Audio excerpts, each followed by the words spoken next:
Hello guys, welcome to my mini blog है। आज चाहिँ हामी सपरिवार हामी हर्क साम्पाङको सिटी होइन धरानतर्फ जाँदैछौँ होइन। फाइनली हामी इटरी पनि आइहाल्यो होइन। यस्तै हो, चाँडो मान्छे हो नि त हामी। र फाइनली हेर्नुहोस् धरान पनि आइहाल्यो होइन। धरानमा चाहिँ मैले हल्का भिडियोहरू बनाउने क्रममा घरको बनाएँ। त्यसपछि मैले अचानक एउटा सरप्राइज देखेँ क्या। त्यहाँनिर चाहिँ होइन नेपालका वैज्ञानिक डाक्टर महावीर पुन सरले चाहिँ आफ्नो किताबहरू बेचिराख्नु भएको अवस्थामा मैले देखेँ क्या। अनि यसो देखेर मैले अब होइन भिडियो पनि बनाएँ अनि हाँसा तिमीलाई एउटा सहयोग पनि गरेँ किताब किनेर। अनि किताब पनि किनेर सहयोग गरेँ उहाँलाई। तपाईँहरूले पनि सहयोग गर्न सक्नुहुनेछ है। अनि यो चाहिँ मैले कोरियन भाषा पढ्दाखेरि मैले युट्युबमा हेरिरहेको थिएँ होइन। यहाँबाट केही कुराहरू सिकेँ पनि, एक्जाम पनि दिएँ र पास पनि भएँ। भाषालाई पनि धेरै धेरै धन्यवाद दिन चाहन्छु होइन। ल अब हामी अब चाहिँ हामी सिधै बुढा सुब्बा मन्दिरको लागि अगाडि बढिरहेछौँ होइन। भाइ र बुहारी चाहिँ अगाडि नै स्कुटरमा गए उनीहरू चाहिँ होइन।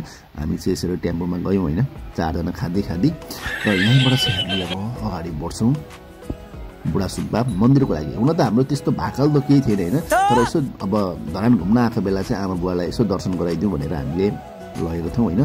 र यहाँ जाने क्रममा चाहिँ बाटोमा हामीले एउटा फुटबल ग्राउन्ड देख्यौँ जहाँ चाहिँ पहिले रोनाल्डो र मेसीले सानोमा यहाँनिर फुटबल खेल्न सिक्नु भएको थियो अरे होइन। र फाइनली हामी यसरी बुढा सुब्बाको मन्दिरको गेटमा पनि आइपुग्यौँ होइन।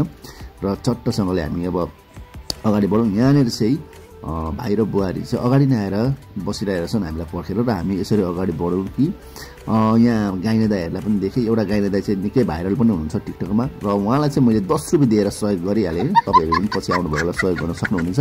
र मन्दिरमा पस्यौँ र हेरौँ लाइन त अब पूर्व मेचीदेखि महाकालीसम्मको लाइन रहेछ। तर हामीलाई चाहिँ केही त्यस्तो प्रब्लम भएन, किनभने हामी खास मन्दिर पूजा गर्न आएको थिएनौँ। हामी त यसो धरान आउँदाखेरि निस्केको मात्रै हौँ। र यहाँनिर चाहिँ दिदीले यहाँ चाहिँ डाइनोसरको अन्डाको चाउमिन पाउँछ भनेर हामीलाई बोलाउँदै हुन्थ्यो। र चट्ट हामी पनि भोक लागिरहेको थियो, गयौँ खायौँ सायौँ होइन। चट्ट निस्क्यौँ, खासै मिठो चाहिँ थिएन होइन चट्टले। र यहाँदेखि चाहिँ हामी अब लाग्यो हर्क साम्पाङ पार्कतर्फ।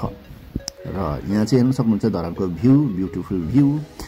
र यसरी हामी होइन चट्ट टेम्पोमा हर्क साम्पाङ बगैँचातर्फ जाँदैछौँ। र यहाँनिर चाहिँ हाम्रो अगाडिको टेम्पोसँग अघि यो भाइले पुरै कम्पिटिसन गरिरहेको थियो होइन। र फाइनली हामीले कम्पिटिसन गर्दा गर्दै हर्क साम्पाङ पार्कको पार्किङमा पनि पुग्यौँ। र यो कुकुरले चाहिँ हामीलाई यता है भनेर बाटो देखाउँदै लगिरहेको थियो। र फाइनली हामीलाई गेटसम्म पुऱ्याएर त्यो कुकुर फर्क्यो। र हामीले यहाँनिर 4-5 जनाको टिकट काट्यौँ। रु 50 को हिसाबले रहेछ होइन टिकट चाहिँ। र यसरी फाइनली हेऱ्यौँ हामीले। वाउ, भेरी ब्युटिफुल अनि अमेजिङ थियो क्या यो पार्क चाहिँ। जो श्रमदानबाट पनि, जनस्तरको श्रमदानबाट पनि यति राम्रो पार्क बन्न सक्ने रहेछ भने यो एउटा तपाईँको उदाहरण पार्क बनेको छ होइन। यहाँ चाहिँ धेरैजनाले सहयोग गर्नुभएको रहेछ। र उहाँहरूको नाम साम यसरी